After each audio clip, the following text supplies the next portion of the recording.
3, इसमें डिफाइन करना है आपने 1 मार्क्स का 1 डिफाइन, यानी एक क्वेश्चन कितने मार्क्स का है, 1 नंबर का है, 1 मार्क्स का है। तो सबसे पहले आप एक डेफिनेशन लिख रहे हो जो है सॉफ्टवेयर। अब जो बच्चे हिंदी मीडियम वाले हैं और इंग्लिश मीडियम वाले बच्चे, जो इंग्लिश मीडियम वाले बच्चे वो सॉफ्टवेयर की डेफिनेशन इंग्लिश में लिखेंगे, हिंदी मीडियम वाले बच्चे आधी हिंदी आधी इंग्लिश में कन्वर्ट करके लिख सकते हैं। ठीक है, जैसे मैंने आपको लास्ट टाइम बताया था सॉफ्टवेयर की डेफिनेशन कैसे लिखेंगे। सॉफ्टवेयर एक प्रकार से क्या है बताओ, कंप्यूटर का पार्ट। मतलब अगर हम जब भी सॉफ्टवेयर की बात करते हैं, जब भी सॉफ्टवेयर दिमाग में आता है या हार्डवेयर आता है, वो किसका पार्ट होता है, कंप्यूटर का पार्ट होता है। इंसान का पार्ट थोड़ी होगा, वो किसका पार्ट होगा, कंप्यूटर का पार्ट होगा। तो सॉफ्टवेयर एक प्रकार से कंप्यूटर का पार्ट है, जिसके द्वारा क्या करते हैं, जिसके द्वारा कंप्यूटर को चलाया जाता है, जिसके द्वारा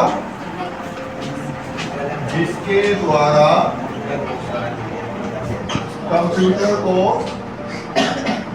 चलाया जाता है। यानी बिना सॉफ्टवेयर के कंप्यूटर चल सकता है, बिना सॉफ्टवेयर के कंप्यूटर नहीं चल सकता, चलाया जाता है। आप लिख सकते हो बिना सॉफ्टवेयर के कंप्यूटर रन नहीं होता। इसके 2 प्रकार है, कौन कौन से, एप्लीकेशन सॉफ्टवेयर। एप्लीकेशन सॉफ्टवेयर कैसे लिखा आपने, इंग्लिश में लिखा, बाकी चीजें किस में लिखी आपने, हिंदी इंग्लिश तक लिखी। तो ऐसे एग्जाम में आप दोगे तो टीचर को पेपर करना, चेक करना क्या होगा, आसान रहेगा।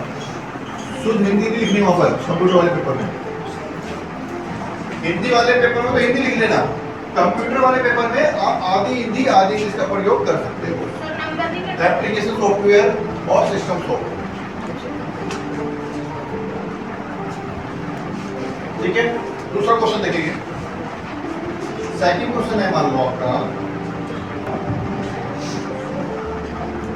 अब थ्री पार्ट क्या होता है, वो जिसने कंप्यूटर सीखा हुआ प्रैक्टिकली, बेसिकली ये क्वेश्चन जो है ना, जिनको बच्चों ने 3 महीने का 4 महीने का बेसिक कोर्स किया हुआ है ना, उनको इजी आंसर बता सकते हो, क्योंकि एमएस वर्ड में पार्ट आता है क्लिप आर्ट, एक पार्ट का फोटो लाते है ना, तो आप लिख सकते हो क्लिप आर्ट इज द, क्या है, एक तरह का पार्ट है इसका, मेन्यू का। तो clip art is the part of menu, clip art is the part of the menu इसमें एमएस वर्ड है। तो क्लिप आर्ट यह एक फंक्शन है, क्लिप आर्ट क्या एक तरह का फंक्शन है बच्चों। Clip art is a function, यानी एक प्रकार का क्या है, ये फंक्शन है, जिसके द्वारा हम पिक्चर, फोटो, डिजाइन सेलेक्ट कर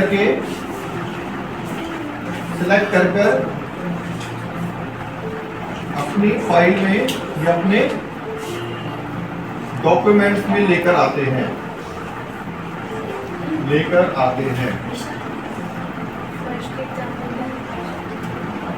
ऐसे मतलब एक लाइन में 2 लाइन का आंसर दे देना है। क्लिप आर्ट, जिसको ये याद रह गया ना, जिसको ये याद रह गया कि क्लिप आर्ट का मतलब क्या है, पिक्चर लाना, तो आप इतना भी लिख दो, क्लिप आर्ट के माध्यम से हम पिक्चर या फोटो सिलेक्ट करते हैं। इतना भी काफी है, 1 नंबर। सर जो मैंने लिखा वो गलत है, इसलिए बता सकते हैं। एक नंबर पहले अपना एक्सप्लेन करो। इसके बाद क्या है, नंबर 3 है स्लाइड व्यू। अब स्लाइड व्यू जो था, एक तरह से स्लाइड व्यू क्या होता है, जब हम पीपीटी बनाते हैं, ऐसे लिख सकते हो पेपर में, जब हम पावर पॉइंट किया हुआ है, जब हम पीपीटी बनाते हैं पावर पॉइंट में जब पीपीटी बनाते हैं, तो वहां पर हम जो स्लाइड बनाते हैं, स्लाइड डिजाइन करते हैं, उसका जो व्यू देखना, स्लाइड का व्यू देखना क्या कहलाता है, स्लाइड व्यू कहलाता है। पावर पॉइंट में जब हम स्लाइड बनाते हैं, उसका व्यू देखना वो क्या कहलाता है, हमारा स्लाइड व्यू दिखाता है। उसमें एक एक करके सारे हम स्लाइडों को देख पाते हैं। इतना सब लिखना है। ये क्वेश्चन रिपीट हो सकता है पेपर में, इसलिए दिमाग में सेट कर लो। अगला क्वेश्चन है माई कंप्यूटर। जब हम कंप्यूटर को ऑन करते हैं, अभी कंप्यूटर बंद है, जैसे हमने कंप्यूटर ऑन किया, कंप्यूटर ऑन करने के बाद क्या होता है, कंप्यूटर जब रन होता है, रन होने के बाद जैसे स्क्रीन सामने आती है उसपे बहुत सारे क्या बने होते हैं, आइकन्स बने होते हैं। उसमें एक आइकन किसका होता है, माई कंप्यूटर। यानी आप ये लिखोगे कि जैसे हम कंप्यूटर ऑन करते हैं तो कंप्यूटर के सामने बहुत सारे आइकन खुल जाते हैं, उस आइकन्स में से एक आइकन किसका होता है, माई कंप्यूटर का होता है। इस माई कंप्यूटर के आइकन्स में क्या होता है, बहुत सारी हमारे ड्राइव्स होते हैं, सी ड्राइव, ए ड्राइव, डी ड्राइव, इस तरह के ड्राइव्स होते हैं। यानी पूरी जो मेमोरी होती है वो कई भागों में डिवाइड हो जाती है।